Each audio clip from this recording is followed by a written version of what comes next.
আজকের দুনিয়ায় সবচেয়ে বড় আলোচনার বিষয় কি? নিঃসন্দেহে আমেরিকা আর চীনের রেষারেষি। তো চলুন এই নতুন পরাশক্তির লড়াইটা ঠিক কি তার গভীরে গিয়ে একটু বোঝার চেষ্টা করা যাক। শুরুতেই একটা কথা যেটা পুরো পরিস্থিতিটাকে এক লাইনে বলে দেয়। মার্কিন কর্মকর্তারা বলছেন চীনই এখন আমেরিকার জন্য সবচেয়ে বড় চ্যালেঞ্জ। এই একটা কথাই কিন্তু যথেষ্ট এটা বোঝানোর জন্য যে পুরনো সেই বন্ধুত্বের দিন এখন শেষ। আসলে আমরা বিশ্ব রাজনীতিতে একটা নতুন অধ্যায় ঢুকে পড়েছি। স্নায়ুযুদ্ধের পরের যে পৃথিবীটা আমরা চিনতাম সেটা এখন অতীত। এখনকার বাস্তবতা একেবারে অন্যরকম। আচ্ছা, এই যে আমরা বারবার বলছি বৃহৎ শক্তির প্রতিযোগিতা, এই টার্মটার মানেটা কি? সহজ কথায় এটা হলো দুনিয়ার বড় বড় শক্তিগুলোর মধ্যে প্রভাব বিস্তারের একটা লম্বা লড়াই। তবে এটা কিন্তু শুধু যুদ্ধ বা মিলিটারি সংঘাত নিয়ে নয়। এই লড়াইটা চলে অর্থনীতি, টেকনোলজি, ভূ রাজনীতি, মানে প্রায় সব ক্ষেত্রে। এখনকার পরিস্থিতিটা ঠিকঠাক বুঝতে হলে আমাদের একটু পেছনে ফিরে তাকাতে হবে, একদম শেষ পরাশক্তির লড়াইয়ের সময়, মানে স্নায়ুযুদ্ধের সময়। তাহলেই আমরা বুঝতে পারব যে এবারের খেলাটা কেন আর কিভাবে আলাদা। স্নায়ুযুদ্ধের সময় ছবিটা কিন্তু খুব পরিষ্কার ছিল, তাই না? একদিকে আমেরিকা, অন্যদিকে সোভিয়েত ইউনিয়ন। দুটো আলাদা আদর্শ, আলাদা অর্থনৈতিক ব্যবস্থা, তাদের মধ্যে বলতে গেলে কোনো লেনদেনই ছিল না। ইতিহাসবিদ জন লুইস গ্যাডেস তো এই সময়টাকে একরকম দীর্ঘ শান্তি বা লং পিস বলেছেন, কারণ সরাসরি কোনো বড় যুদ্ধ হয়নি। তো সেই সময় থেকে আজকের সময়ে আসা যাক। গত কয়েক দশকে চীনের প্রতি আমেরিকার নীতিতে কিন্তু একটা নাটকীয় পরিবর্তন এসেছে।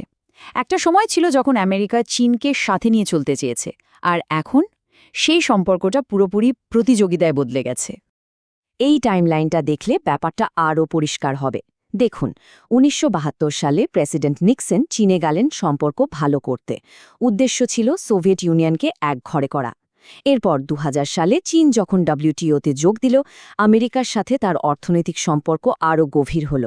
কিন্তু হাওয়া বদলাতে শুরু করে ২০১২ সাল থেকে ওবামা প্রশাসন পিভট টু এশিয়া পলিসি নিল। আর সবশেষে ২০১৭ সালে এসে তো আমেরিকা সরাসরি চীনকে কৌশলগত প্রতিযোগী বা স্ট্র্যাটেজিক কম্প্যাটিটর হিসেবে ঘোষণা করে দিল। মানে সম্পর্কের মোড়টা একদম ঘুরে গেল। তাহলে প্রশ্নটা এখানেই ওঠে, এখন যা হচ্ছে সেটা কি শুধুই স্নায়ুযুদ্ধের একটা নতুন ভার্সন, মানে কোল্ড ওয়ার 2.0, নাকি এটা সম্পূর্ণ নতুন আরও জটিল কোনো খেলা? এই ছকটা দেখলে মূল পার্থক্যগুলো চোখে পড়বে। স্নায়ুযুদ্ধের সময় অর্থনীতি ছিল দুই মেরুর, একদম আলাদা।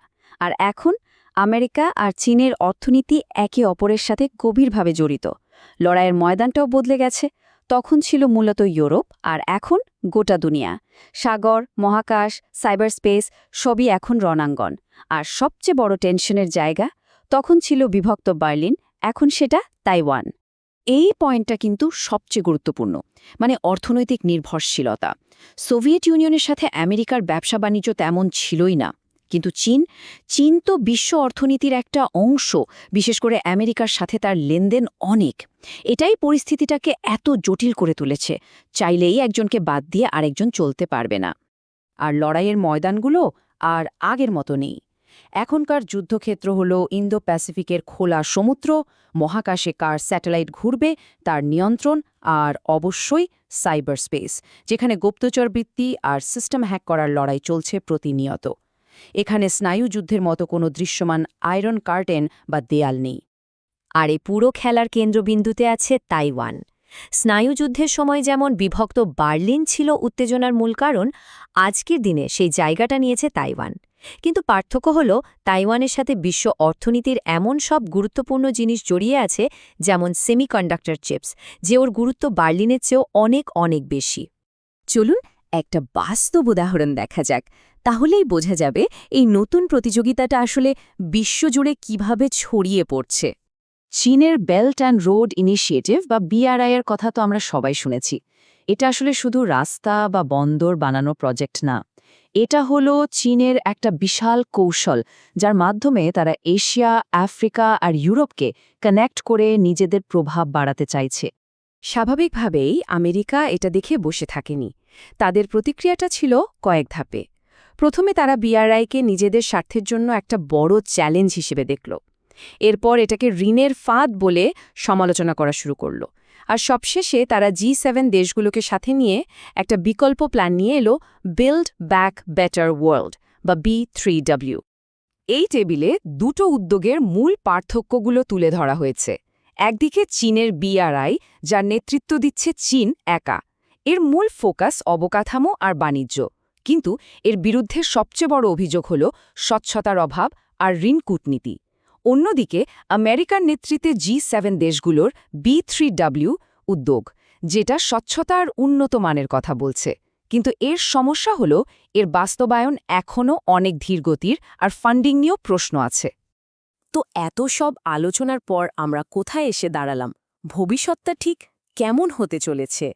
একটা কথা পরিষ্কার, এটা স্নায়ুযুদ্ধের কোনো রিপিট টেলিকাস্ট নয়। এটা অনেক বেশি জটিল একটা পরিস্থিতি, কারণ এখানে একদিকে আছে অর্থনীতির মতো বিষয়ে একই অপরের উপর নির্ভরশীলতা, আবার অন্যদিকে আছে টেকনোলজির মতো নতুন সব যুদ্ধক্ষেত্র। তাই এই আলোচনাটা শেষ করছি একটা খুব গুরুত্বপূর্ণ প্রশ্ন দিয়ে। আজকের এই পৃথিবীতে যেখানে দেশগুলো একে অপরের সাথে এত গভীরভাবে জড়িয়ে আছে, সেখানে দুটো পরাশক্তি কি বড় কোনো সংঘর্ষ এড়িয়ে তাদের এই প্রতিযোগিতাটা চালিয়ে যেতে পারবে?